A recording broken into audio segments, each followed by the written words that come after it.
Hello everyone, this is Dr. Benazir and you're watching my channel Dr. Benazir Explains. Pregnancy एक couple के life में बहुत सारी खुशियाँ लेकर आती है, बट बहुत सारे ऐसे कपल्स भी होते हैं जिनकी कोशिशों के बावजूद उनको ये खुशी इतनी आसानी से नहीं मिलती है। हर कपल को ये जानना ज़रूरी है कि किस दिन कोशिश करने से प्रेगनेंसी के चांसेस ज़्यादा होते हैं। तो इसके लिए मैं आज ये वीडियो बना रही हूँ ताकि आपको ये जानकारी हो कि कौन से दिनों में बच्चे के लिए कोशिश करने से आपको सक्सेस मिलने के चांसेस ज़्यादा होते हैं। मतलब ओव्यूलेशन के आसपास जनरली अगर संबंध बनते हैं तो उसमें सक्सेस रेट ज़्यादा होता है। हमने पहले भी डिस्कस किया हुआ है माहवारी के बारे में, मेंस्ट्रुअल साइकिल के बारे में। मेंस्ट्रुअल साइकिल लेंथ हर औरत के लिए वेरी करता है। किसी के साइकिल्स सेम डेज में आते हैं, किसी को कुछ अलग अलग दिनों में आते हैं। तो अगर हमें एक रफली आइडिया हो कि हमारी ओव्यूलेशन कब होती है, एग रिलीज़ कब होता है, कौन कौन से दिन प्रेग्नेंट होने के सपने को कामयाब कर सकती है, तो ये हमारी डे टू डे ज़िंदगी को भी आसान कर देता है। डिस्कशन शुरू करने से पहले हम कुछ बेसिक फैक्ट्स जान लेते हैं। जैसे कि आप देख रहे हैं कि अगर हम ये मानकर चलते हैं कि एक महिला का साइकिल 28 दिन का होता है, ये जस्ट हम सपोज करके चल रहे हैं। अगर 28 दिन का साइकिल है तो ओव्यूलेशन यानी एग रिलीज 14वें दिन में होता है। इसका मतलब ये हुआ कि जो आपका साइकिल का लास्ट डे है, मतलब अगला पीरियड्स आने के पहले तक जो दिन होता है, वो उस दिन से 14 दिन पहले आपका एग रिलीज होता है। तो यहाँ पे हमने माना है कि आपका साइकिल 28 डे का है, तो 28 डे के हिसाब से 14 दिन पहले होता है 14वां दिन, तो 14th डे में आपका डे ऑफ ओव्यूलेशन होता है। अगर आपकी साइकिल 30 डेज की, तो आपका डे ऑफ ओव्यूलेशन होगा 30 - 14, मतलब 16th डे। इस तरह से हम ये कंक्लूड कर सकते हैं कि जो ओव्यूलेशन के बाद वाला पीरियड होता है, जिसे हम कहते हैं ल्यूटियल फेज या पोस्ट ओव्यूलेटरी फेज, वो फिक्स्ड होता है 14 दिनों का। और ओव्यूलेशन के पहले का दिन टाइम, मतलब from the first day of your period till the day of ovulation, ये होता है प्री ओव्यूलेटरी फेज या फॉलिक्यूलर फेज। तो ये आपके साइकिल के हिसाब से ज़्यादा या कम हो सकता है, लेकिन पोस्ट ओव्यूलेटरी फेज फिक्स्ड रहता है। तो 28 दिन के साइकिल पे डे 14 को आपको ओव्यूलेशन होगा, 30 डेज के साइकिल पे डे 16 को आपको ओव्यूलेशन होगा। अगर आपकी साइकिल 26 दिन की होती है तो आपके डे ऑफ ओव्यूलेशन होगा 12वां दिन, डे 12 ऑफ योर साइकिल। मतलब पीरियड्स के पहले दिन से हम कैलकुलेट करने स्टार्ट करेंगे, तो जो डे 12 है वो दिन ओव्यूलेटरी डे होगा। वैसे ही अगर आपका साइकिल लेंथ 32 डेज है तो आपका डे ऑफ ओव्यूलेशन होगा 32 - 14, मतलब डे 18 ऑफ योर साइकिल। तो ये हो गया रेगुलर साइकिल्स के लिए डे ऑफ ओव्यूलेशन कैसे कैलकुलेट करेंगे। ये भी जान लें कि जो एग है, जो महिला ओव्यूलेट करती है और एग निकलता है, वो फैलोपियन ट्यूब में 12 to 24 आवर्स तक ही सर्वाइव करता है। और जो स्पर्म होती है, जो मेल गमीट होता है, वो 3 दिन तक सर्वाइव कर सकता है फीमेल के जेनाइटल ट्रैक्ट में। तो हमने अभी तक जाना कि रेगुलर साइकिल्स में हम ओव्यूलेट कब करते हैं? तो जब हम रेगुलर साइकिल्स उनकी होगी अगर ये फिक्स्ड साइकिल होगी, मतलब हर महीना आपकी साइकिल की लेंथ 26 डेज है तो आपका ओव्यूलेशन का डे फिक्स्ड रहेगा। हर महीने अगर आपका साइकिल 32 डेज है तो आपका ओव्यूलेशन का डे फिक्स्ड रहेगा। और उस ओव्यूलेशन के डे से 3 डेज पहले और 3 डेज बाद तक कम से कम आपको और आपके पति को संबंध बना कर रखना है, एटलीस्ट एवरी ऑल्टरनेट डे, तभी प्रेगनेंसी के ज़्यादा चांसेस होंगे। अब ये तो बहुत ही रेयर होता है कि किसी भी महिला के लिए कि हर महीने आपको सेम डेट पर आपकी पीरियड्स आए, मतलब साइकिल लेंथ फिक्स होना बहुत ही कम देखा गया है। हर महीने हर साइकिल का लेंथ 26 दिन होना या 28 दिन होना या 32 डेज होना, ये बहुत ही रेयर चांसेस। तो अगर आपका साइकिल लेंथ वेरी करता है, मतलब एक महीने में आपका साइकिल लेंथ है 26 डेज, अगले महीने में है 30 डेज, फिर नेक्स्ट मंथ है 28 डेज, फिर नेक्स्ट मंथ है 32 डेज, अगर इस तरह से आपका साइकिल वेरी करता है तो फिर आप कैसे कैलकुलेट करेंगे आपका बेस्ट पीरियड ऑफ कंसेप्शन, मतलब कैसे कैलकुलेट करेंगे कि आपको संबंध बनाने से प्रेगनेंसी के चांसेस ज़्यादा होंगे। तो इसके लिए मैं अब आपको एक तरीका बताऊंगी। ये कैलकुलेट करने के लिए आइडियली आपको अपने साइकिल लेंथ की रिकॉर्ड रखनी पड़ेगी, एटलीस्ट 6 मंथ्स की रिकॉर्ड। अगर ये मुश्किल है तो कम से कम 4 महीने के रिकॉर्ड आप रखें तो ही आप कैलकुलेट कर पाएँ। अब हम पता करते हैं कि कैसे कैलकुलेट कर सकते हैं हम अपने अनसेफ पीरियड या फर्टाइल पीरियड, जब संबंध बनाने से प्रेगनेंसी के चांसेस ज़्यादा होंगे।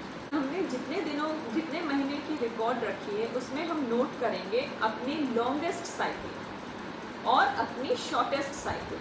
मान लीजिए आपकी लॉन्गेस्ट साइकिल है 36 डेज की और आपकी शॉर्टेस्ट साइकिल है 24 डेज।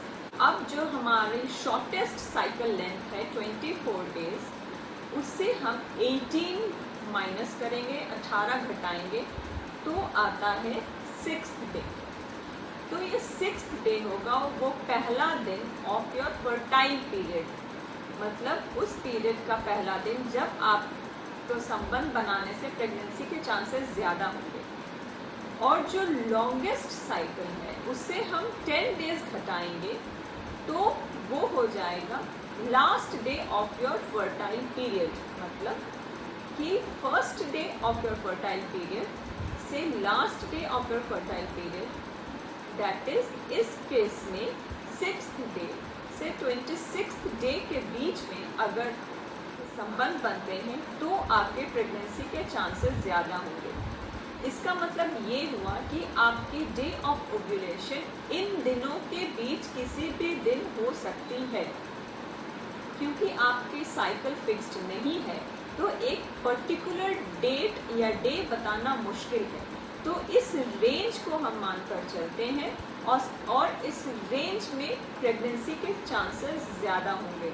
तो कोशिश करके एटलीस्ट एवरी ऑल्टरनेट डे अगर आप संबंध बनाते हैं तो प्रेगनेंसी के चांसेस बढ़ जाएं। तो हमने जो ये मेथड जाना इसे कहते हैं कैलेंडर मेथड। तो दूसरा तरीका हो गया सर्वाइकल म्यूकस मेथड, या जिसे कहते हैं बिलिंग्स मेथड। हर मंथ फीमेल की सर्विक्स से डिस्चार्ज होती है, जो कि डिपेंड करता है आपके हार्मोनल लेवल्स पे और आपका कौन सा फेज़ चल रहा है साइकिल का, उस पर आपका डिस्चार्ज डिपेंड करता है। जो ओव्यूलेटरी फेज़ के दौरान जो डिस्चार्ज होती है, सर्वाइकल डिस्चार्ज या वजाइनल डिस्चार्ज, वो उसके जो कैरेक्टरिस्टिक फीचर होती है उससे एक आइडिया लग सकता है कि आपका ओव्यूलेटरी फेज़ चल रहा है कि नहीं। अगर हम मान लेते हैं कि फर्स्ट 5 या 6 दिन आपका पीरियड्स हुआ है तो उसके बाद से आपको फॉलिकुलर फेज़ स्टार्ट होगा, मतलब अब आपके न्यू फॉलिकल जनरेट होंगे जो कि आपके ओव्यूलेशन के लिए प्रिपेयर हो रहे होंगे। तो जैसे जैसे ओव्यूलेशन का दिन नज़दीक आएगा वैसे वैसे आपका सर्वाइकल म्यूकस जो डिस्चार्ज होता है वो अमाउंट में बढ़ जाएगा, वो क्लियर होगा, वो थिन होगा, स्लिपरी होगा और स्ट्रेचेबल। तो ये कैरेक्टरिस्टिक फीचर अगर आपको आपके डिस्चार्ज में मिले तो आप ये मान सकते हैं कि अभी आपका ओव्यूलेटरी फेज चल रहा है। तो इस दौरान जब आपका डिस्चार्ज ज़्यादा हो रहा हो तब संबंध बनाने से आपके प्रेगनेंसी के चांसेस ज़्यादा हों। रफली ये कह सकते हैं कि starting from your weight day, जब आपको वेटनेस फील होने लगे, जब आपके डिस्चार्ज बढ़ने लगे, तब से आप संबंध बनाना स्टार्ट करें। और जब आपको लगे कि अब डिस्चार्ज नहीं आ रहा है या उसकी अमाउंट कम हो गई है, तब तक आप संबंध बनाते रहें, कम से come every alternate day. Third method हो जाएगा बेसल बॉडी टेम्परेचर, मतलब आपके शरीर की टेम्परेचर भी आपके मेंस्ट्रुअल साइकिल अकॉर्डिंग चेंज होती है।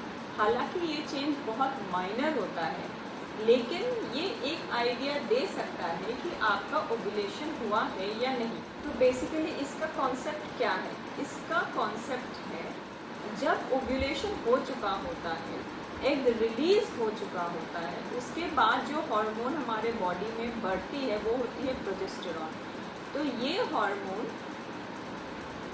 Leeds to a small rise in the body temperature. इसको कैसे मेजर करते हैं? पीरियड्स के बाद से आप रोज सुबह उठकर बेड पर ही रहें, कुछ खाए पिए नहीं और अपनी ओरल टेम्परेचर रिकॉर्ड करें। जनरली ओव्यूलेशन के पहले लगभग 97-98 डिग्री फ़ारेनहाइट ये टेम्परेचर रहता है।